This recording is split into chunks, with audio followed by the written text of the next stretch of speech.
Francio Trafford അല്ലെങ്കിൽ the grave digger of French cinema. അദ്ദേഹത്തിൻ്റെ ചെറുപ്പകാലം വളരെ കഠിനമേറിയതായിരുന്നു.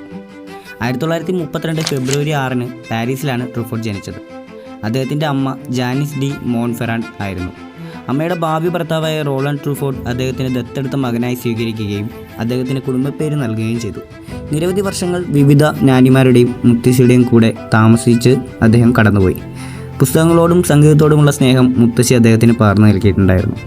ട്രൂഫോർഡിന് 8 വയസ്സുള്ളപ്പോൾ അവളുടെ മരണം വരെ അദ്ദേഹം അവരോടൊപ്പം താമസിച്ചു. അവളുടെ മരണശേഷം മാത്രമാണ് അദ്ദേഹം മാതാപിതാക്കൾക്കൊപ്പം താമസിച്ചത്. ട്രൂഫോർഡിൻ്റെ യഥാർത്ഥ പിതാവ് ആരാണെന്ന് അറിയില്ല. എന്നാൽ 1968 ഒരു സ്വകാര്യ ഡിറ്റക്റ്റീവ് ഏജൻസി ഈ വിഷയത്തെക്കുറിച്ച് അന്വേഷണം ബയോണിൽ നിന്നുള്ള ജൂത ദന്ത ഡോക്ടറായ റോളണ്ട് ലെവിയിലേക്ക് നയിച്ചതായി വെളിപ്പെടുത്തി. ട്രൂഫോർഡിൻ്റെ അമ്മയുടെ കുടുംബം ഈ കണ്ടെത്തലിനെ എതിർത്തു. പക്ഷേ ട്രൂഫോർഡ് അത് വിശ്വസിക്കുകയും സ്വീകരിക്കുകയും ചെയ്തു. ട്രൂഫോർഡ് പലപ്പോഴും സുഹൃത്തുക്കളോടൊപ്പം താമസിക്കുകയും കഴിയുന്നത്ര വീട്ടിൽ നിന്ന് പുറത്തു പോകാൻ ശ്രമിക്കുകയും ചെയ്തു. കുട്ടിക്കാലം മുതൽ റോബർട്ട് ലാച്ചിനെയെ അദ്ദേഹത്തിന് അറിയാമായിരുന്നു. അവർ ആജീവനാന്ത ഉറ്റ സുഹൃത്തുക്കളായിരുന്നു. ദി 400 ബ്ലൂസിലെ റെനെ ബിഗി എന്ന കഥാപാത്രത്തിന് പ്രചോദനമായ ലാച്ചിനെ ട്രൂഫോർഡിൻ്റെ ചില ചിത്രങ്ങളിൽ സഹായിയായി പ്രവർത്തിക്കുകയും ചെയ്തു. തൃപ്തികരമല്ലാത്ത ഒരു ഗാർഹിക ജീവിതത്തിൽ നിന്ന് ഏറ്റവും വലിയ രക്ഷപ്പെടൽ ട്രൂഫോർഡിന് സിനിമ വാഗ്ദാനം ചെയ്തിരുന്നു. ട്രാഫോർഡ് ആദ്യമായി കാണുന്നത് 1939 പുറത്തിറങ്ങിയ പാരഡൈസ് ലോസ്റ്റ് എന്ന മൂവിയാണ്. അപ്പോൾ അദ്ദേഹത്തിന് 8 വയസ്സായിരുന്നു. പ്രവേശനത്തിന് പണമില്ലാത്തതിനാൽ അദ്ദേഹം ഇടയ്ക്കിടെ സ്കൂൾ വിടുകയും തിയേറ്ററുകളിൽ ഒളിച്ചോടുകയും ചെയ്തിരുന്നു. 11-ാം വയസ്സിൽ അദ്ദേഹം എമിലി സോളയുടെ തെരേസ ക്വാറിൻ 1968 പുറത്തിറങ്ങിയത്. അത് ഒരു നോവലാണ്. അത് വായിച്ചു തീർത്തിട്ടുണ്ടായിരുന്നു. അതിനുശേഷം ഒരു നോവലിസ്റ്റ് ആകാൻ പ്രേരിപ്പിച്ചു. നിരവധി സ്കൂളുകളിൽ നിന്ന് പുറത്താക്കപ്പെട്ട അദ്ദേഹം 14-ാം വയസ്സിൽ സ്വയം പഠിക്കാൻ തീരുമാനിച്ചു. ഒരു ദിവസം 3 സിനിമകൾ കാണുകയും ആഴ്ചയിൽ 3 പുസ്തകങ്ങൾ വായിക്കുകയും ചെയ്യുക എന്നായിരുന്നു അദ്ദേഹത്തിൻ്റെ 2 അക്കാദമിക് ലക്ഷ്യങ്ങൾ. വിമോചനത്തിന് ശേഷം പാരീസിലേക്കുള്ള അമേരിക്കൻ ചിത്രങ്ങളുടെ ഒഴുക്കാണ് എന്നെ സിനിമയിലേക്ക് നയിച്ചത് എന്ന് അദ്ദേഹം പറയുന്നു. ജോൺ ഹാർഡ്, ഹവാർഡ് ഹോക്സ്, നിക്കോളാസ് റേ തുടങ്ങിയ അമേരിക്കൻ സംവിധായകരുമായും ബ്രിട്ടീഷ് സംവിധായകൻ ആൽഫ്രഡ് ഹിച്ച്കോക്കുമായും പരിചയനായി തീർന്ന ട്രൂഫോർഡ് ഹെൻറി ലാംക്ലോസിലെ സിനിമാറ്റിക് ഫ്രാഞ്ചൈസ് പതിവായി സന്ദർശിക്കുകയും അവിടെ എണ്ണമറ്റ വിദേശ സിനിമകൾക്ക് വിധേയനാവുകയും ചെയ്തിരുന്നു. പിന്നീട് ഒരു സിനിമ റിവ്യൂവറായി തീർന്ന ട്രാഫോർഡിൻ്റെ അവലോകനങ്ങൾ ക്രൂരവും ക്ഷമിക്കാത്തതുമായി അറിയപ്പെട്ടിരുന്നു. അദ്ദേഹത്തിൻ്റെ 1954 ലേഖനമായ a certain trend of French cinema വിവാദമായിരുന്നു. ഇത് ഫ്രഞ്ച് ന്യൂ വേവിൻ്റെ പ്രധാന ഭാഗമായി കണക്കാക്കപ്പെടുന്നു. ലേഖനത്തിൽ ട്രൂഫോർഡ് ഫ്രഞ്ച് സിനിമകളുടെ അവസ്ഥയെ വിമർശിക്കുകയും ചില തിരക്കഥാകൃത്തുക്കളെയും നിർമ്മാതാക്കളെയും വിമർശിക്കുകയും ചെയ്തു. സിനിമയെക്കുറിച്ചുള്ള വിവാദ സിദ്ധാന്തമായ ഓട്ടൂർ സിദ്ധാന്തം വികസിപ്പിക്കുന്നതിൽ ട്രൂഫോർഡിൻ്റെ പ്രവർത്തനങ്ങൾ പ്രധാന പങ്കുവഹിച്ചിരുന്നു.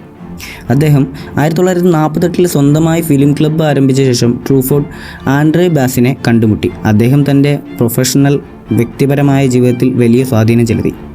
ഒരു നിരൂപകനും അക്കാലത്ത് മറ്റൊരു ഫിലിം സൊസൈറ്റിയുടെ തലവനുമായിരുന്ന ബാസിൻ അദ്ദേഹം ട്രൂഫോർഡിൻ്റെ വ്യക്തിപരമായ സുഹൃത്തായി മാറി. കൂടാതെ പിന്നീടുള്ള വർഷങ്ങളിൽ വിവിധ സാമ്പത്തിക ക്രിമിനൽ സാഹചര്യങ്ങളിൽ നിന്ന് അദ്ദേഹത്തെ സഹായിക്കുകയും ചെയ്തു. 1950 18-ാം വയസ്സിൽ ഫ്രഞ്ച് സൈന്യത്തിൽ ചേർന്ന ട്രൂഫോർഡ് അടുത്ത 2 വർഷം രക്ഷപ്പെടാൻ ശ്രമിച്ചിരുന്നു. സൈന്യത്തെ ഉപേക്ഷിക്കാൻ ശ്രമിച്ചതിന് അദ്ദേഹത്തിനെ അറസ്റ്റ് ചെയ്യുകയും സൈനിക ജയിലിൽ തടവിലാക്കുകയും ചെയ്തു. ട്രൂഫോർഡിനെ മോചിപ്പിക്കാൻ ബാസിൻ തൻ്റെ രാഷ്ട്രീയ ബന്ധങ്ങൾ ഉപയോഗിക്കുകയും തൻ്റെ പുതിയ ചലച്ചിത്ര മാസികയായ കയേസ് ഡു സിനിമയിൽ ജോലി ലഭിക്കുകയും ചെയ്തു. അടുത്ത കുറച്ച് വർഷങ്ങളിൽ ട്രൂഫോർഡ് കയേസിലൊരു വിമർശകനും പിന്നീട് എഡിറ്ററും ആയിത്തീർന്നു. അവിടെ അദ്ദേഹം ക്രൂരവും ക്ഷമിക്കാത്തതുമായ അവലോകനങ്ങൾക്ക് കുപ്രസിദ്ധനായി. The grave digger of French cinema എന്ന് വിളിക്കപ്പെട്ട അദ്ദേഹം 1958 കാൻ ഫിലിം ഫെസ്റ്റിവലിലേക്ക് ക്ഷണിക്കപ്പെടാത്ത ഏക ഫ്രഞ്ച് നിരൂപകനായിരുന്നു. സിനിമയുടെ ഏറ്റവും സ്വാധീനമുള്ള സിദ്ധാന്തങ്ങളിലൊന്നായ ഒട്ടൂർ സിദ്ധാന്തം വികസിപ്പിക്കുന്നതിൽ അദ്ദേഹം ബോസിനെ പിന്തുണച്ചു. പിന്നീട് 1954 ട്രൂഫോർഡ് കയേസ് ഡു സിനിമയിൽ ഒരു ലേഖനം എഴുതി. അതിൽ അദ്ദേഹം ഫ്രഞ്ച് സിനിമകളുടെ അവസ്ഥയെ ആക്രമിക്കുകയും ചില തിരക്കഥാകൃത്തുകളെയും നിർമ്മാതാക്കളെയും വിമർശിക്കുകയും മുഖ്യധാര ഫ്രഞ്ച് ചലച്ചിത്ര വ്യവസായത്തിൻ്റെ സവിശേഷതകൾ എന്ന് അദ്ദേഹം വിശേഷിപ്പിച്ച നീചമായ വിചിത്രമായ കഥാപാത്രങ്ങളും കഥാസന്ദർഭങ്ങളും ആവിഷ്കരിക്കാൻ കഴിവില്ലെന്ന് കരുതുന്ന 8 സംവിധായകരെ പട്ടികപ്പെടുത്തുകയും ചെയ്തു.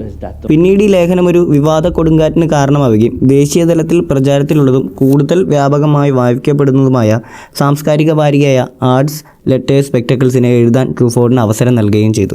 അടുത്ത 4 വർഷത്തിനുള്ളിൽ ആ പ്രസിദ്ധീകരണത്തിനായി ട്രൂഫോർഡ് 500-ലധികം ചലച്ചിത്ര ലേഖനങ്ങൾ എഴുതി. ഇതിനിടയ്ക്ക് അദ്ദേഹം കല്യാണമൊക്കെ കഴിക്കുന്നുണ്ട്. തൊട്ടടുത്ത എക്സ്പോ 58 ഓർസൺ സെൽവ്സിൻ്റെ ടച്ച് ഓഫ് ഇവിൽ കണ്ടതിന് ശേഷം ദി 400 ബ്ലൂസ് എന്ന ചലച്ചിത്രത്തിലൂടെ ട്രൂഫോർഡ് സംവിധായകനായി അരങ്ങേറ്റം കുറിച്ചു. അത് ഗണ്യമായ നിരൂപക പ്രശംസയും വാണിജ്യ പ്രശംസയും നേടി. 1959 കാൻ ഫിലിം ഫെസ്റ്റിവലിൽ മികച്ച സംവിധായകനുള്ള പുരസ്കാരം അദ്ദേഹം നേടി. ആൻറ്റോയിൽ ഡോയ്സിൻ്റെ സ്കൂൾ ജീവിതത്തിൽ അപകടകരമായ ദുരന്തങ്ങൾ, അസന്തുഷ്ടമായ ഒരു ഗാർഹിക ജീവിതം, പിന്നീട് റീഫോം സ്കൂൾ എന്നിവയിലൂടെ കടന്നു പോകുന്ന കഥാപാത്രത്തെ ഈ ചിത്രം പിന്തുടരുന്നു. ഇത് അദ്ദേഹത്തിൻ്റെ തന്നെ ഒരു ആത്മകഥയായിട്ട് തോന്നുന്നതല്ല, അദ്ദേഹത്തിൻ്റെ ആത്മകഥയിൽ നിന്ന് ഇൻസ്പയറായി എന്ന് വേണം പറയാൻ. സ്നേഹം കിട്ടാതെ വളർന്നു വരുന്ന കുട്ടിയുടെ കഥ പറയുന്ന സിനിമ ഒരു സെൻറ്റിമെൻ്റൽ സാഡ് ജോണറിലാണ് മൂവ് ചെയ്യുന്നത്. അതിനുശേഷം ഒരുപാട് സിനിമകൾ അദ്ദേഹം ഡയറക്റ്റ് ചെയ്യുകയും അഭിനയിക്കുകയൊക്കെ ചെയ്തിട്ടുണ്ട്. ഏകദേശം 40ഓളം സിനിമകൾ അദ്ദേഹത്തിൻ്റെ പേരിൽ കുറിച്ചിട്ടുണ്ട്. അതിൽ തന്നെ ഒരു 30ഓളം ഫിലിം ടോപ്പ് ലിസ്റ്റിൽ ഇടം പിടിച്ചിട്ടുള്ളതാണ്.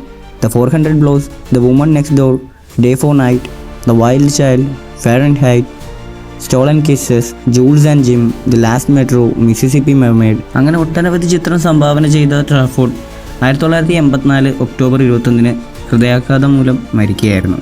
സ്കൂളിൽ പോലും പോകാതെ ബുക്ക് വായിച്ചും സിനിമകൾ കണ്ടും സിനിമാ ലോകത്തേക്ക് വന്ന ആ ബാലൻ ഫ്രഞ്ച് സിനിമയ്ക്ക് തന്നെ അടിത്തറ പാകിയിട്ടാണ് യാത്രയാവുന്നത്.